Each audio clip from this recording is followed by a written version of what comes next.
자, 윤석열 대통령이 그동안 한 인사 중에서 가장 잘한 인사라는 평가를 한 사람이 있습니다. 바로 아주 가까운 것으로 알려져 있는 정광훈 목사의 주장인데요. 이게 오늘 크게 부각이 됐습니다. 한번 들어보겠습니다.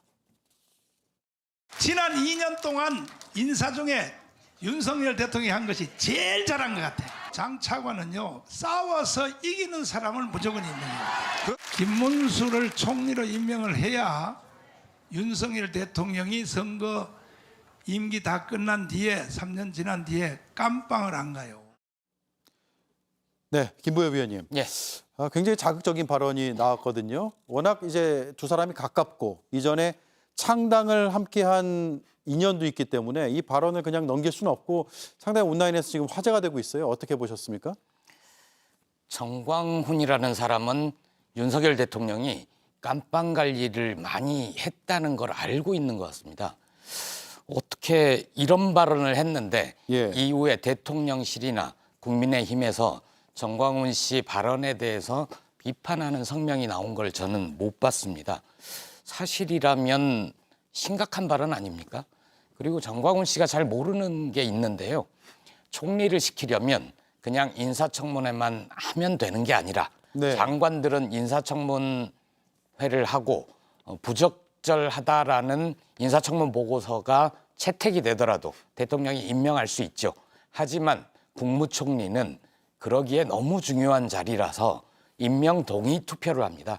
현재 국회 의석 구조상 김문수 씨가 총리에 될 가능성은 제로입니다. 그렇군요. 예, 김성일 의원님. 네.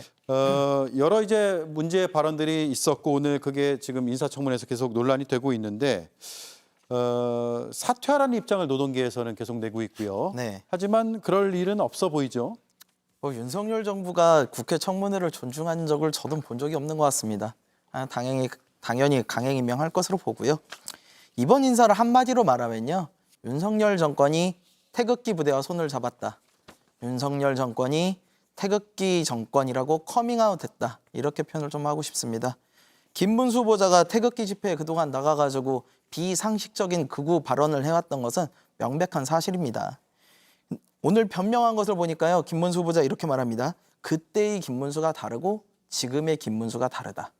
참 뻔뻔합니다. 염치 없는 말이고요. 무릇 정치인이라는 사람들은 자신의 말에 책임을 져야 되는 사람들입니다. 근데 상황 따라서 이렇게 말을 막 바꾸면서 이런 사람들을 어떻게 믿겠습니까? 그러면은 지금 청문회장에 나와서 면피하려고 그냥 이야기하는 건지 뒤돌아서 딴 얘기할지 우리가 어떻게 믿겠습니까? 그리고 더 중요한 것은요. 윤석열 대통령이 도대체 이 노동이라는 가치와 노동자들을 어떻게 바라보는지 전 이해가 좀 안 갑니다. 더불어민주당의 저희 박홍배 의원실에서 자체 설문조사를 좀 했다고 그래요. 예. 노동 전문가들, 한노총, 민노총 이런 분들에게 노동 관계자들에게 설문을 했더니 김문수 노동부 장관 과연 적절한가? 부적절하다가 90%가 나왔다고 합니다. 네, 설문조사가요. 예, 어떤 설문조사가 요새 이런 식으로 나옵니까? 이건 모두가 공감한다는 거예요. 그중 매우 부적절하다가 80%가 나왔다고 합니다.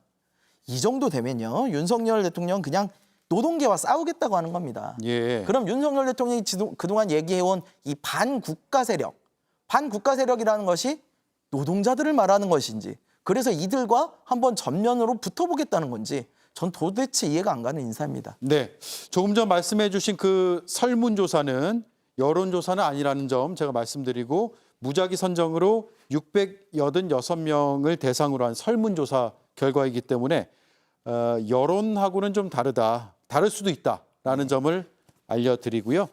또 김문수 후보자가 사과할 부분은 사과하겠다라면서 자신의 이제 인생의 변곡점들을 언급했고 그런 점이 이제 지금 인사청문회에서 계속 논의가 되고 있다는 점도 말씀을 드리면서 다음 이슈로 넘어가겠습니다.